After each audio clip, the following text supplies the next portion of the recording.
I just connected some dots prior to pressing record on this. In the second half of March, there's going to be a double shot of cringe, okay? So on March 21st, Snow White hits the theaters. Oh boy, that's going to be atrocious. But the day before, you have the release of Assassin's Creed Shadows. Honestly, I legitimately don't know what's going to be an overall bigger bust, okay? Because you have Shadows, which arguably will lead to the end of Ubisoft. But then you've got Snow White, and that could lead to the end of live-action remakes for Disney. It could definitely end the career of Rachel Zegler. So you're looking at a bunch of people who are going to be out of work in short order. I don't know which product's demise I'm rooting harder for at this point. I know both are going to be of equal quality.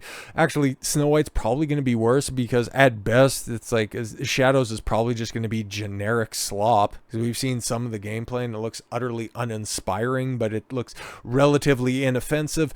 All of that, the worst aspects of this are unlikely going to come out, and the character work, the dialogue, the writing of the game is obviously going to be its big sales anchor. But even if it is just a middling release, damage has already been done, just like Snow White. But Ubisoft desperately tells players they can skip playing as Black Samurai Yasuke for any reason as in Assassin's Creed Shadows. Yeah, we were talking about this before, how they were saying, oh yeah, you could play whoever you want and there'll be minimal gameplay changes. That's fine. It's fine if you don't want to play as one of our integral protagonists, which months back were, oh yeah, no, you need to get the full experience and everything's great because it's all historically accurate. Wait, it's not historically accurate. It's inspired by history, but Yasuke is a very important historical figure. Oh, what he's not? Oh, it just rhymes with figure. Oh, okay. Now, Ubisoft appears to be making a last-ditch effort to salvage Assassin's Creed Shadows, now telling players they can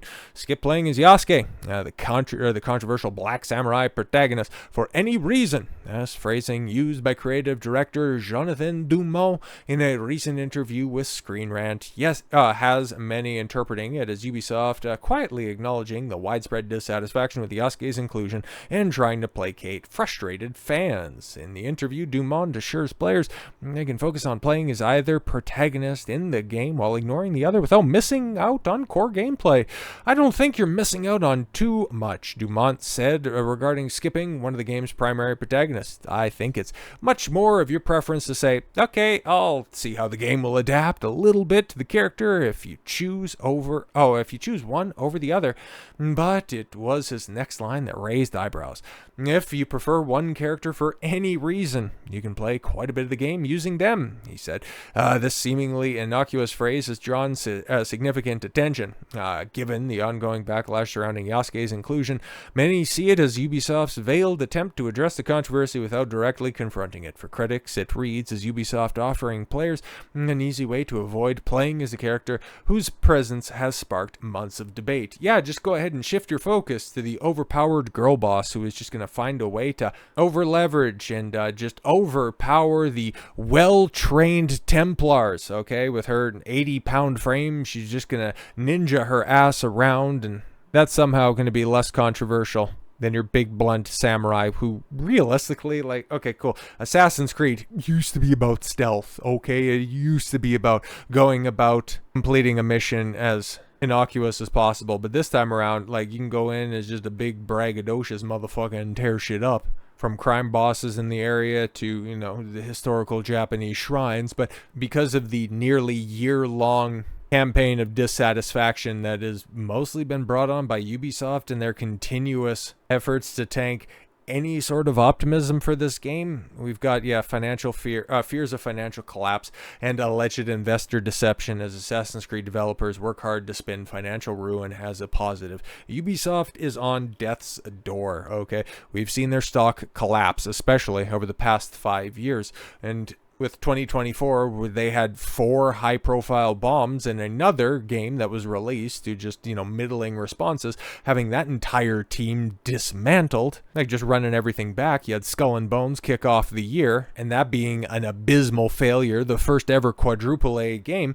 And then you had X Defiant release, which is also going to be shutting down at the end of May, not even making it a year. And then, of course, Star Wars Outlaws being a buggy mess that forced Ubisoft to go back crawling to Steam in order to try to recoup any of the largest marketing budget that Ubisoft has ever put behind the game, only to come up completely and totally short, and then having to move Assassin's Creed Shadows not once, but twice, because it was also in a similar state to Star Wars Outlaws. 2024 was horrible for them, and they set themselves up to not even see out 2025. But let's take a look at these financial fears as they were. Ubisoft's third quarter financial year 2025 earnings report. Ubisoft reports third quarter sales. Okay, confirms what many have feared, the company's financial troubles are only getting worse. However, there's a notable caveat to what is being conveyed to investors in the earnings calls, does not fully align with the grim reality presented in the actual report. In fact, the way Ubisoft is framing its situation to investors feels misleading at best and outright deceptive at worst. Because yeah, how else do you say, well, we're kind of hemorrhaging money and we don't really have a lot of optimism for the future, so at least you don't have to play as Yasuke, an upcoming game about Yasuke. What?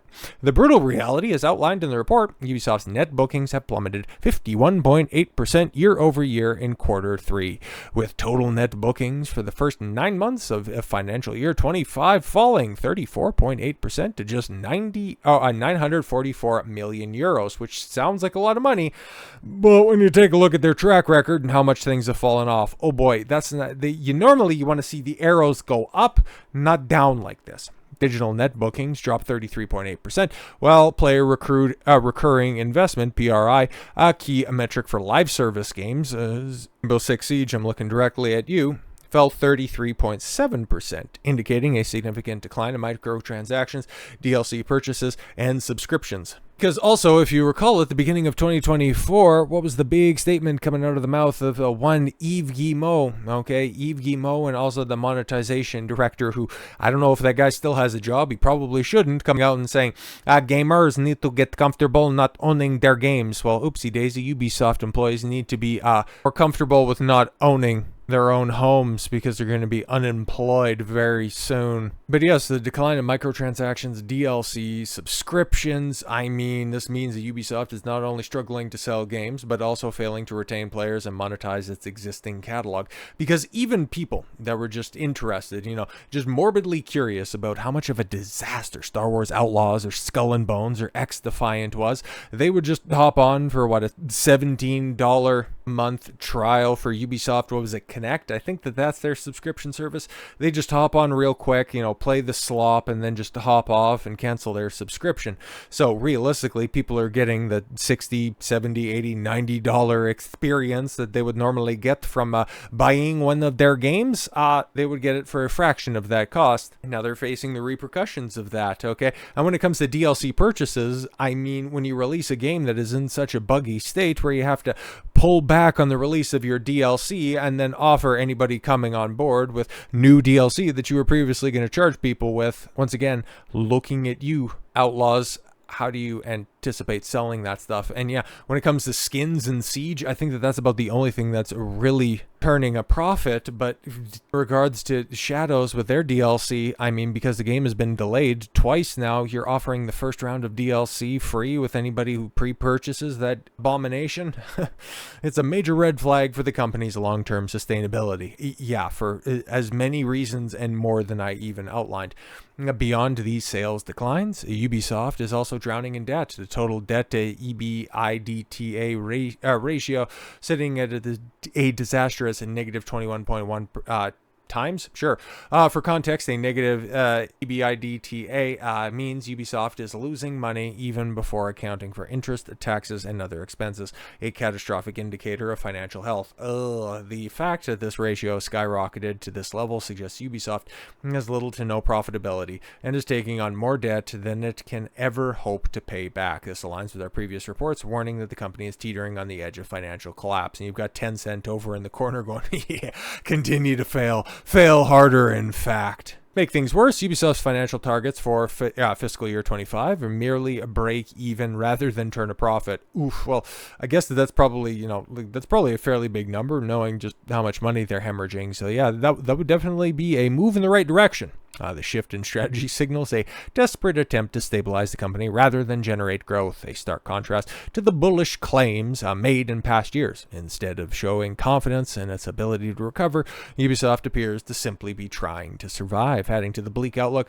the report confirms that Ubisoft has already closed 4 production studios and implemented targeted restructurings at 3 more subsidiaries. Ubisoft is actively downsizing, shedding costs, and consolidating operations to stay afloat. Was that sub-headline out, or begs the question rather, is Ubisoft being misleading, or are they just simply desperate to turn a profit? Frankly, they're being misleading. If they're telling you that, oh yeah, we made this amount of money. Okay, was that better than worse than last year? Yeah, but we anticipate breaking even this year. Oh, okay, cool. So you're in debt. How much are you in debt? Assassin's Creed Shadows is going to be one of our biggest releases in years.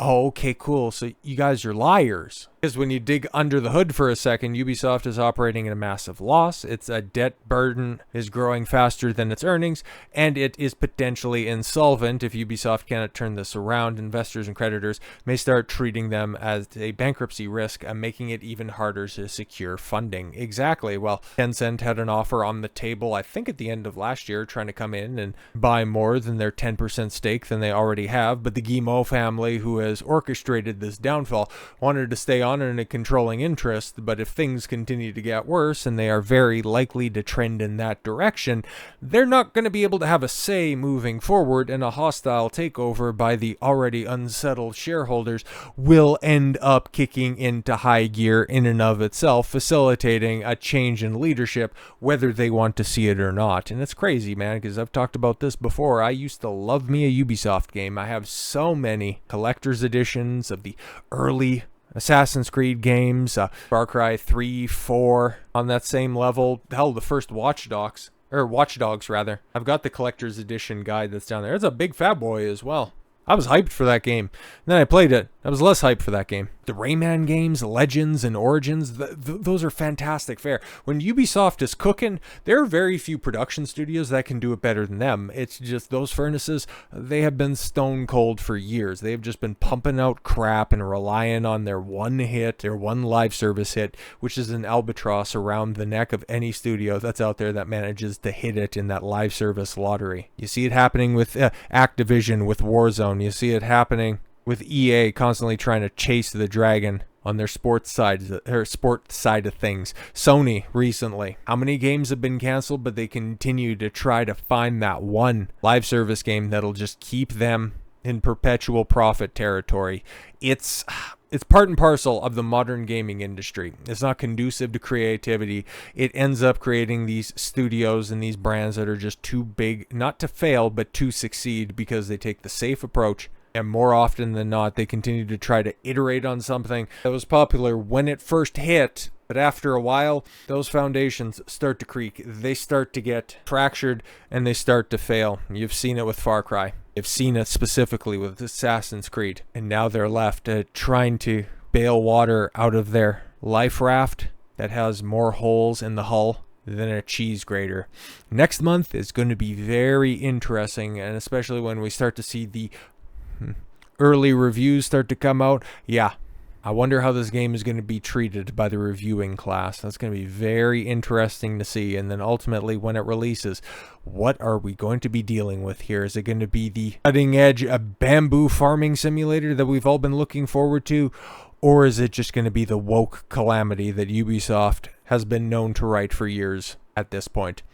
We'll have to see. It's only a month away. So with all that said, thank you all very much for the gift of your time. I've been Don Consuelo. I want you to follow your gut and get after it. Take care, everyone.